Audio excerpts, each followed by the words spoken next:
So Ken, you just participated in a panel that was called the Wi-Fi Factor. Can you maybe give us your key takeaways from that panel? Yeah, one of the key takeaways is really the focus on the infrastructure. There's so much focus on technology and Wi-Fi and 4G. I think one of the things that you heard quickly get talked about is what type of infrastructure is needed. And I don't mean the actual devices, I mean the cabling itself. And if you look at the amount of rip and replace that's going to happen between Wi-Fi and DAS systems over the next years, it's pretty dramatic. Over 60% of the DAS systems that have been deployed over the last 7 years will require rip and replace or a major retrofit. Even some of the major venues that have been deployed within the last year and a half will require a major retrofit. And the reason that is because the technology is not very scalable overall.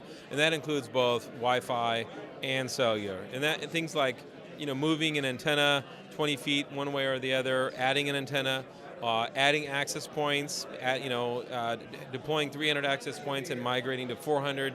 What does that look like? And the reality is it's a fairly large rip and replace, and that's something that the industry needs to start solving for, because the costs are very high. Used to be considered, you build a system and you have a 10-year, 15-year ROI and all this kind of stuff.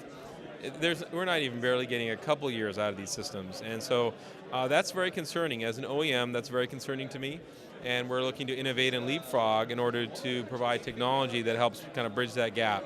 And what I liked hearing from the panel is that there's a major focus on infrastructure and doing it right and scalable. So how does a carrier or a venue future-proof their network if they've got to make a decision over the next 12 months?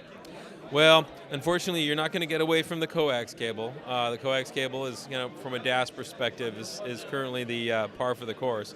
I think there were some gentlemen that were in the previous panel that talked about putting tubing in, basically DuraTube and other types of methods to allow you to pull fiber later. Putting in Cat5 in addition to the coax. Fiber is the only future-proof solution. There's nothing faster or more higher capacity than cable transferring light. So we believe in the future of optical infrastructure, but the cost has to come down on the electronics in order to make that work. So right now it's still a little bit higher.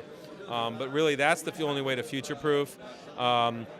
But right now, unfortunately, like the one gentleman asked, well, how do you put Wi-Fi? How do you do a Wi-Fi and a DAS? And unfortunately, the answer is you pull a coax cable and then you pull, a Cat5 cable to your access point.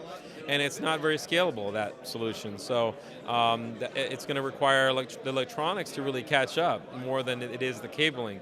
But to answer your question specifically, installing more conduits, more cabling, and absolutely more fiber, I believe, is the future. Thanks for your time today. Thank you very much. Thanks, Jeff.